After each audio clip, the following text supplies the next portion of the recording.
I'm an independent business owner. I homeschool my son as well.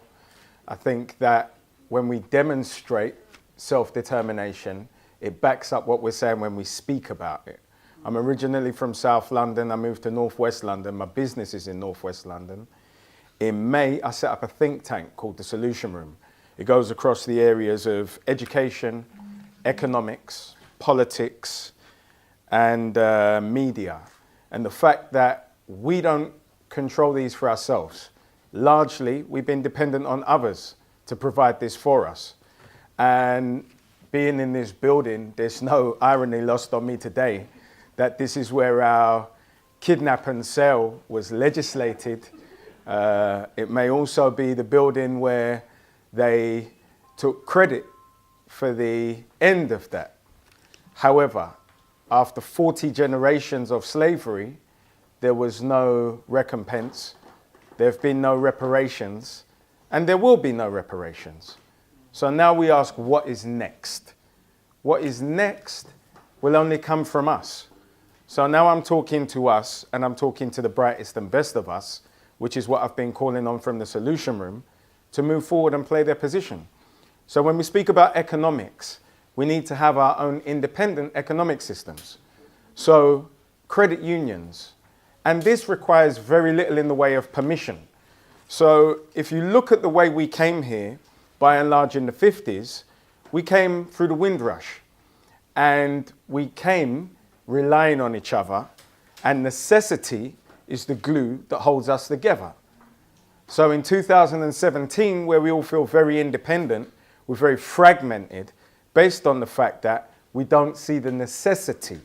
But the communities who came here had partners, they had systems and infrastructures, they had codes of conduct. And this is a very short history, and they achieved from that, because every time somebody's partner was released, they bought a property. Now, when you are outside of a system, you are aware that the only solution is coming from you. I believe this is where we are today. So with no reparations coming forward, without the African Holocaust being recognized by the state that initiated it, we're in the building today, and no irony is lost on me that David Ajay was commissioned a few weeks ago to build the Jewish Holocaust with the 27 blades, which was very easy to point your finger at Germany, not recognizing that this was far longer, far more sustaining. And then with the colonies, the mindsets that were put in place and remain today. So we can play folly to the fact that Jamaica has an independence and all these islands have an independence. They're still owned, they're still governed, and they're still slave colonies, which is why we realize the slave mindset. But I tend not to remove us so much from that, knowing that we are the descendants of 40 generations of slavery. So I asked an important question in the beginning. What's next? So we're not seeking anything from outside, because I said we're in a place of necessity.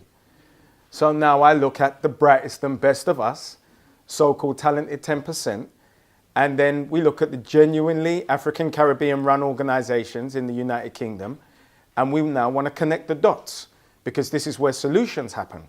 This is why the think tank is called the Solution Room, because it's to create the many solutions that are necessary that are going to come from within the brightest and best of us. And we do work across every area. We work in banking, we work in finance, we work in education, we work at the highest levels of media. So I call on those who work at the highest echelons of us to come to the table. And ladies and gentlemen, these professionals have answered my call. We are in the infant stages of setting up a national credit union, because I called on 7 finance professionals. We are creating an African Caribbean educational curriculum to deliver to our children, because when we use our eyes, although the Prime Minister was Christian enough to recognize that we'd been somewhat neglected, it may be in place that we have neglected her with our votes, and now she's recognized us. I don't want to be that cynical. We measure at the bottom of every measurable metric. So if you go to the Office of Statistics, educationally, economically, employment-wise, we are at the bottom. However, there are those at the top with the answers because they've escaped all of those little barriers that were put in front of them. So once you understand this kind of determination, you set systems in place. Leaders are fantastic. Leaders last for a season and they're gone. Leaders can be tarnished. Leaders can be killed. But institutions that are erected last. So now we are in the season of erecting institutions. For this reason, every community will say, you don't need that. We're going to provide you with this. And there'll be a local authority initiative. We're going to give you this. Here's a building. Stop. Don't worry. What do you make? You make 35 grand? We'll give you 50 grand. Then you come to a 5-year lease clause, which is where your lease is reviewed and your lease is raised. And what do? We ejected from the buildings because there are no means. You stopped the momentum of what you were building based on self-determination, and you're back at square one. Well, historically, how many times do you need to wear a trouser with a hole in the pocket to lose your money before you learn you must either sew up the hole or change your trousers? So if there's a man who is behind me collecting the money that I'm dropping, telling me I don't need to fix the hole or change my trousers, and I'm looking at him picking up my money, my eyes tell me a different story. My intellectual capital should inform me based on my experience that I need to sew up the hole or change my trousers. This is where we are today as a community. And the African Caribbean community is vast and varied because a Nigerian experience is very different from a Caribbean experience who came here in the 50s. You had people after the revolution that were educated, that were business people and had a great savvy. So you see a much tighter community. And the church, although I have my views on it, where we inherited this based on slavery, but it's very strong in Nigeria, it is a base where business is done, where people meet, and a great community actually exists. So when we use the term African Caribbean community, make no mistake, there is no community whatsoever. You have a dispersed people who are addressed by government as a community, and it's very easy to point your finger when there is no cohesion and organization. So this is what we lack. We lack organization. Communities are organized because they have institutions. So if I were to say something about Eastern European Jews, I know that the Anti-Defamation League will be on my back by gathering news, dispersed to the news gathering agencies, and before I knew it, I would feel a lot of heat. So there are no African news gathering agencies, because if there was an African news gathering agency, just like when Tony Blair and George Bush cooked up a war which was for oil procurement with no evidence of the initial reason for going to war, which means it was not a legal war, Al Jazeera asked certain questions. So they were answered, and now we have clarity. Because the one thing about a social truth is that it cannot stand up to 360 degrees of scrutiny. Only a universal truth can stand up to 360 degrees of scrutiny. Weapons of mass destruction. Oh, stop. They're not there, sir. Democracy. Up. That's a plant. There doesn't seem to be much voting going on. Free the people. There's more terror. There's more death than there has ever been, because the terror was never there. The previous leader would have never stood for it. So we now have to look at universal truths, facts. So we can base these on systems, and there are universal systems. And if you look at the traffic system, it isn't here. It's not lilac in South America. It's not pink in Germany. Red means stop, amber means get ready, and green means go. These are a universal set of systems which work for all of us. So any driver that transcends that law, a law being an absolute, makes everybody unsafe. Any pedestrian that transgresses that law makes everybody unsafe. So then you say, we have to come up with a universal set of laws and codes of conduct that benefit us. And when I speak of us, I'm speaking to African Caribbeans because, from my point of view, everybody else is fine. And if they're not, they'll figure it out because we are at the bottom of every measurable metric. And we must grow our position. Look, if you are the head of a family, you are tasked with providing shelter, food, and clothing, and discipline. All of the above. Thank you. I remember mine, possibly which is why I'm here today. There's no more room for us to make excuses. So as we start to validate ourselves, which is when everybody else will give us a value, the value we truly deserve, because as much as we validate ourselves is as much value we deserve from everybody else. So when you see that the value we gain from everybody else is here, in that we are seen here because our economics are poorly organized, don't be surprised. And don't be angry either, because Europeans aren't our oppressors. We are all fighting over the same commercial ground. We all want the same limited resources. So I'm a businessman. I'm very practical. So when a European gentleman tells me I don't need this, I look at him and I say, you're my competition. And it's fine. Because Mourinho wouldn't go to Pep's room and ask him for advice on how to win the game. This is not how the game is played. Take off your shorts, put on your big boy trousers, and go to bat, competing for the same economic resources, the same educational resources, the hearts and minds, by utilizing your media, because it's all propaganda. Anybody with a sophisticated understanding of news and how it is delivered understands that it's merely propaganda. So have your representation, or you will find yourself exactly where you are, at the bottom of every measurable metric. I come from South London originally, as I said, and I grew up on 2 housing estates until I was 18 years old. So I had a very practical understanding of my position. I knew where I was. I made no mistake. I watched English ladies hold their purses as I walked past. I can wear a £500 suit today, and a young lady who may have £2,000 of credit card debt in her purse, at best, will grab her purse when I walk past. I'm not offended.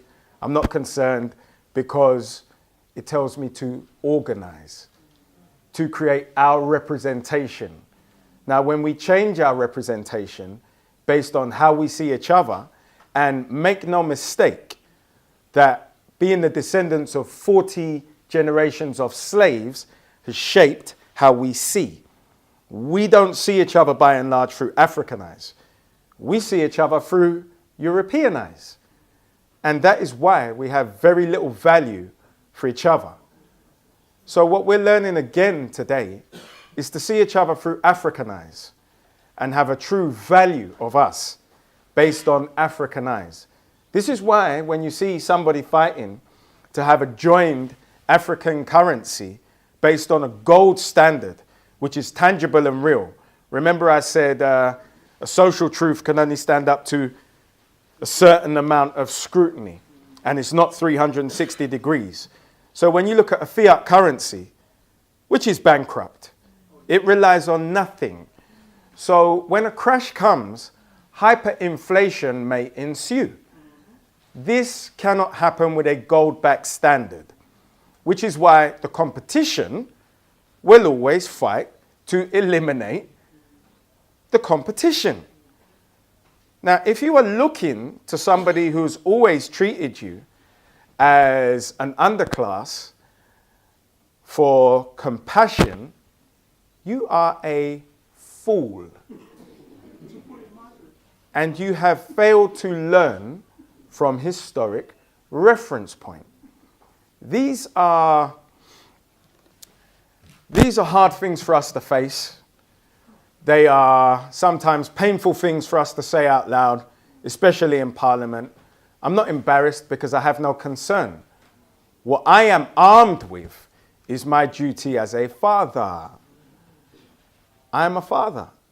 So I refuse to hand that legacy of a slave mind to my son. Our minds are comparable to computer operating systems. Now, if your computer operating system is infected with a virus, it will not work for you. It becomes slower, it has less memory. If you do financial transactions on your computer, it is going to affect the financial transactions. It's going to affect every single folder. Well, our minds are absolutely comparable. We were infected with a virus, the first point being our spirituality, and the Christian program was uploaded, and we have had no antivirus applied in 500 years. So if that were your personal PC, you would go out and spend 25 to 45 pounds on an antivirus. You would apply it, and then your computer would work optimally. So our operating system is slowed down by the virus, which was a European virus, and now we need to apply the antivirus, which is going to come from us, which is why I spoke about an African Caribbean educational curriculum. Because when our children are taught great citizenship based on being Africans, which delivers them pride, and then they understand that there is a rites of passage from becoming a boy or a girl to becoming a man, you will have exemplary citizens. Now, you can tell me that it's not important for us to apply citizenship or rites of passage.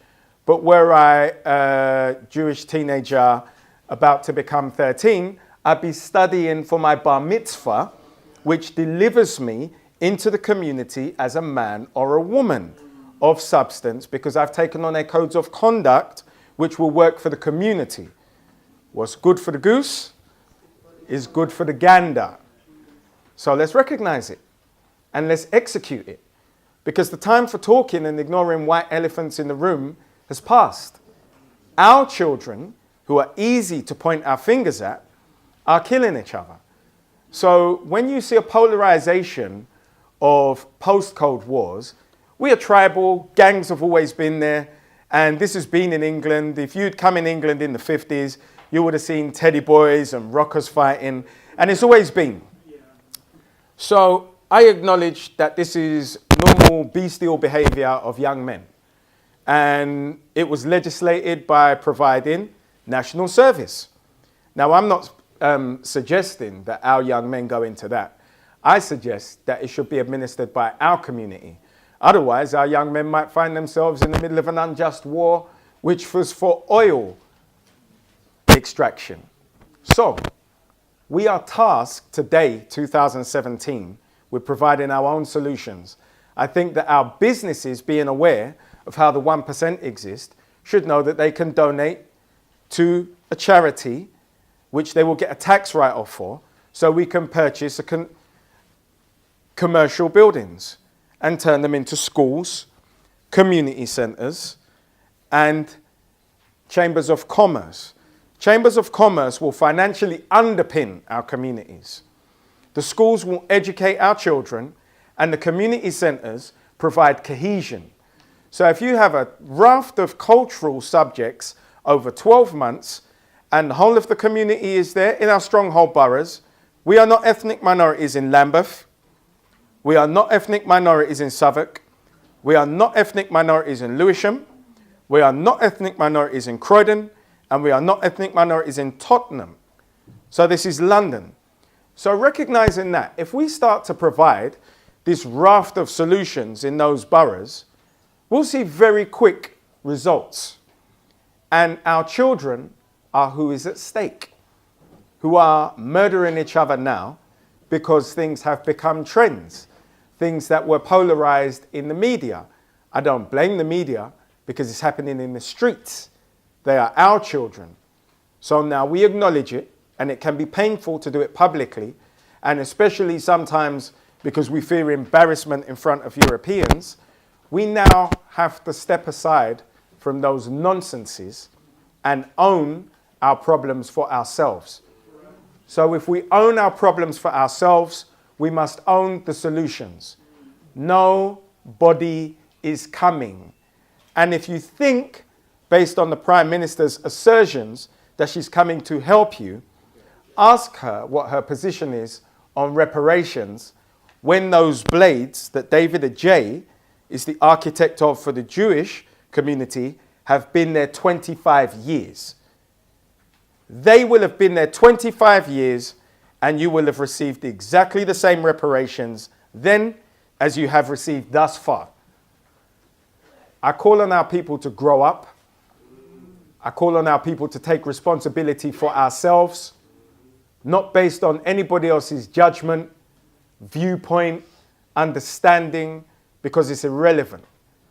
Everybody else, as far as our streets are concerned, is a lamppost. You could be as inebriated as you could get on your worst day, and you will not bump into a lamppost.